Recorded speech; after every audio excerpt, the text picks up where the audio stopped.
Sejak bergulirnya pemilu 2024 dan perselisihan hasil pemilihan umum di Mahkamah Konstitusi, serta banyaknya diskursus kepublikan di ruang media sosial, banyak bermunculan figur-figur atau orang-orang yang kemudian menjadi buah bibir bagi publik untuk menceritakan atau mengisahkan, bahkan mempertanyakan tentang eksistensi, ya, tentang anutan-anutan prinsip hidup, ya, pembelaan-pembelaan mereka terhadap kasus-kasus yang kemudian memunculkan banyak pertanyaan publik. Di antaranya kita akan bahas terkait dengan Profesor Magnis Suseno, ya, seorang guru besar filsafat, dan juga Profesor Yusril Isra Mahendra, sebagai profesor hukum, bukan partai politik.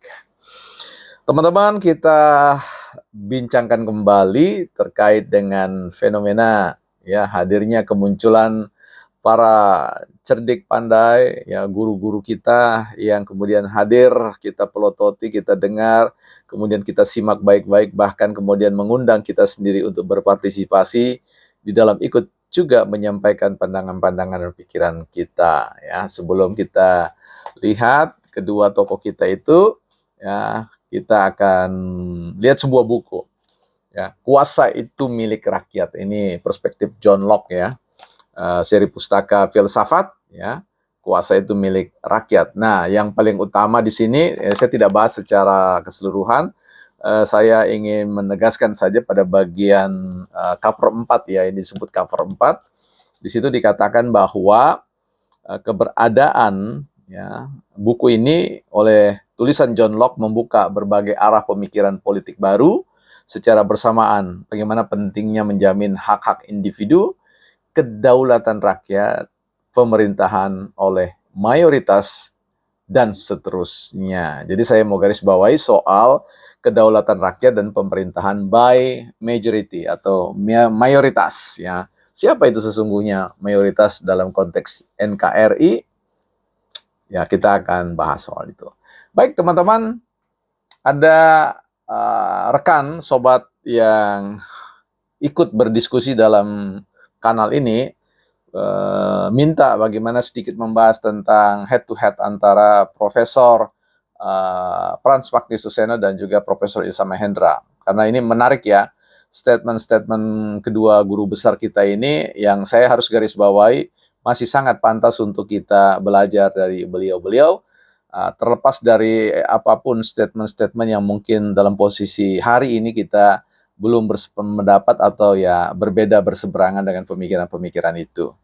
Tapi kita akan lihat dulu, ya, bagaimana misalkan keberatan para ahli hukum, lawyer-lawyer dari penggugat yang kemudian mengutip bahwa Profesor Isra Mahendra sendiri, Yusril sendiri adalah orang yang pertama kali membangun satu sikap, ya, untuk menyatakan bahwa putusan Mahkamah Konstitusi tentang putusan 90 itu, ya, soal batas usia capres-cawapres itu cacat hukum, ya. Itu pernyataan Prof.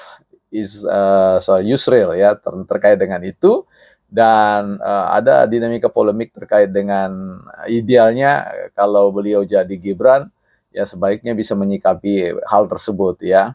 Entah bagaimana kemudian itu dipakai oleh tim hukum itu untuk mengatakan bahwa lo Anda sendiri sebagai orang yang pertama menyampaikan, mendeklarasikan, membunyikan, mentesiskan tentang adanya cacat hukum itu, kemudian kok Anda justru membela.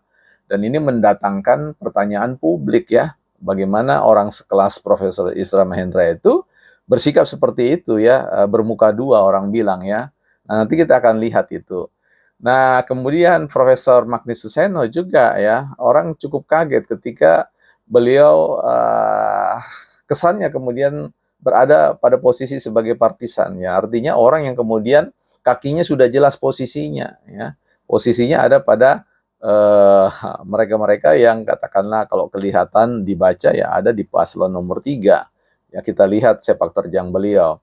Nah, sekalipun beliau ketika dipanggil sebagai saksi ahli, menyampaikan argumentasi filosofis atau argumentasi etik politisnya, ya, ya kita tahu persis bahwa apa yang disampaikan oleh beliau itu adalah normatif, normatif. Nah, tetapi baiklah, terlepas dari itu semua, kita mau katakan, Bang Profesor Yusri pernah mengatakan, ya, dalam konteks mengatakan bahwa ya memang itu tidak ada yang memungkiri soal itu, ada kecacatan-kecacatan itu. Tetapi beliau mencoba untuk menjawab itu dengan mengatakan ini persoalan itu masuk dalam kerangka, ya, apa disebut dengan open legal policy. Nah, bicara tentang kebijakan yang diambil dalam konteks merespon problematika hukum yang ada pada saat itu, sehingga itu menjawab bahwa ya boleh dikatakan tidak serius-serius amat lagi problem itu, ya, artinya ada nilai-nilai yang progres di dalamnya untuk ditimbang, sehingga Prof. Isra Mahendra mau kemudian mengambil posisi untuk melakukan advokasi terkait dengan Prabowo dan Gibran. Artinya masih bisa dilihat sebagai sesuatu yang perlu dibela. Nah, tetapi kita mau lihat begini, ya teman-teman, saya lebih kepada persoalan Pran Magnus Suseno. Kalau teman-teman baca, ya, ini ada catatan yang menarik, ya. Dalam buku beliau sendiri, dalam Pran Magnus Suseno tahun ini saya bacakan 1987 halaman 81-84, ya. Di situ berbicara tentang kekuasaan dan moral, ya. Kalau kita lihat dalam tulisan beliau itu, bagaimana beliau bicara tentang kuasa dan moral. Yang menarik di situ coba saya bacakan. Hukum pada kenyataannya dapat saja tidak adil, ya. Hukum pada kenyataannya dapat saja tidak adil. Artinya Frans Magnus Suseno itu memberi ruang, ya, dia menangkap tentang bahwa hukum itu tidak sempurna. Ya, tidak ada hukum yang sempurna yang ada. Tetapi beliau mengatakan hukum sebagai hukum sebaiknya, ya, ini dikatakan sebaiknya itu atau maunya adil, gitu, ya. Itu ungkapan yang disampaikan oleh beliau sendiri, ya. Jadi ketika apa yang beliau baca di dalam ruang MK itu kan barang yang menurut saya lupa pada sebuah kesadaran yang beliau pernah sampaikan secara intelektual, mengatakan bahwa ya maunya kita itu hukum itu ya adil, tetapi kenyataannya dapat saja tidak adil. Nah, kan di sini bicara tentang connect dalam konteks open legal policy tadi, ya, bicara tentang situasional di mana sebuah problem itu dijawab dengan perspektif kebijakan atau sengkot diskresi yang dimiliki oleh para hakim dalam segala kurang lebihnya itu, ya. Nah, itu kan ditesiskan juga oleh Hart, ya. Kalau dalam catatan saya, bahwa hukum itu sebagai sistem memang harus adil, ya. Tapi jangan juga mengingkari bahwa hukum sebagai produk khusus itu dapat saja tidak adil. Wah, itu gitu. Jadi ada ruang gitu di mana hukum itu jangan dibaca dalam konteks yang sifatnya sekedar sebuah kerangka pikir yang perfect, ya. Bahwa memang ada hukum itu tidak bisa membuat adil bagi semuanya. Ada satu situasi yang memang pada akhirnya membuat sebuah katakanlah varian, ya, dari sebuah pengambilan kebijakan yang ditimbang. Kalau dilihat ini diperhadapkan bahwa hukum tidak bicara soal persoalan pemenuhan keadilan saja, tapi dia diperhadapkan dengan apa yang disebut dengan kebaikan atau disebut dengan goodness, ya. Nah, saya dari awal sepakat bahwa memang ada problem di situ, tetapi problem itu kan harus dilihat juga bahwa ada situasi yang melatar belakangi, ada situasi yang tentu tidak dibuka secara vulgar oleh pemerintah, oleh lawan-lawan politik, karena ini kan persoalan pertarungan politik, ya, dan pertarungan politik itu kan adalah perebutan sumber daya. Nah, perebutan sumber daya kan tentu ingin merebut hati rakyat sebagai pemilik daulat kuasa. Nah, tentu, ya, semua orang akan bermain sebagai playing victim, orang yang merasa dikorbankan dan sebagainya. Tetapi kita harus lihat bahwa hukum, ya, tentu akan mengabdi kepada rakyat. Ya, dia mengabdi kepada keadilan, dia mengabdi kepada kebaikan, dan dia mengabdi kepada masyarakat. Masyarakat yang mana? Tentu masyarakat mayoritas. Masyarakat mayoritas yang mana?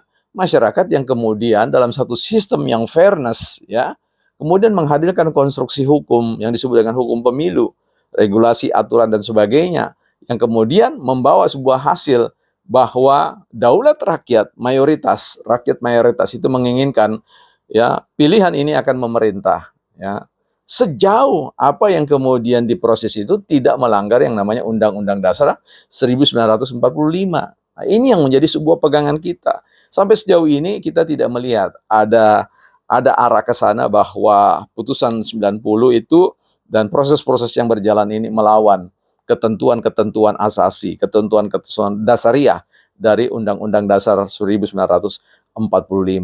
Dan ini menjadi sebuah catatan yang menarik bagi kita. Ya, kalau kita lihat Profesor Magnis itu membaca kembali buku yang beliau tulis tentang kuasa dan moral, kita perlu ingatkan lagi beliau bahwa beliau pernah mengatakan, ya, hukum itu dapat saja tidak adil. Ya, artinya seperti apa? Itu kan teman-teman bisa baca. Maunya sih adil, ya begitu. Tapi itulah, ya. Saya kira Frans Magnis Susiano mungkin sedikit mengabaikan catatan-catatan ini. Kecuali beliau kemudian memang meninggalkan pandangan-pandangan itu. Tapi sekalipun beliau meninggalkan pandangan itu, jejak-jejak prinsip kebenaran ada dalam pernyataan beliau itu sendiri bisa kita pegang, ya. Begitu juga dengan apa yang dikatakan Hart tadi. Pada kenyataannya, hukum yang dibuat secara partikular itu adalah, ya, memang dapat saja tidak adil. Nah, saya yakin barisan Mahkamah Konstitusi, hakim-hakim itu paham benar dengan retak-retaknya hukum itu. Bahkan saya harus mengatakan, impossible, tidak mungkin kemudian hakim Mahkamah Konstitusi itu menganulir semua itu. Ya, kalau itu terjadi, ya, hukum sudah tidak memiliki kepastiannya lagi. Itu berarti hukum negara ini bukan lagi menjadi negara hukum, tapi menjadi negara etika, menjadi negara apa? Negara debat, ya, yang kemudian mengalir ke sana kemari dan itu membahayakan stabilitas, ya, sosial, stabilitas negara. Dan kita tahu sebuah negara hukum dihadirkan dalam rangka menciptakan stabilitas. Jalan yang mungkin untuk kita tempuh bersama adalah, ya, mengizinkan Prabowo dan Gibran untuk memimpin negara ini dan merangkul semua pihak untuk berkontribusi bagi pembangunan Indonesia sejahtera. Bukan partai politik.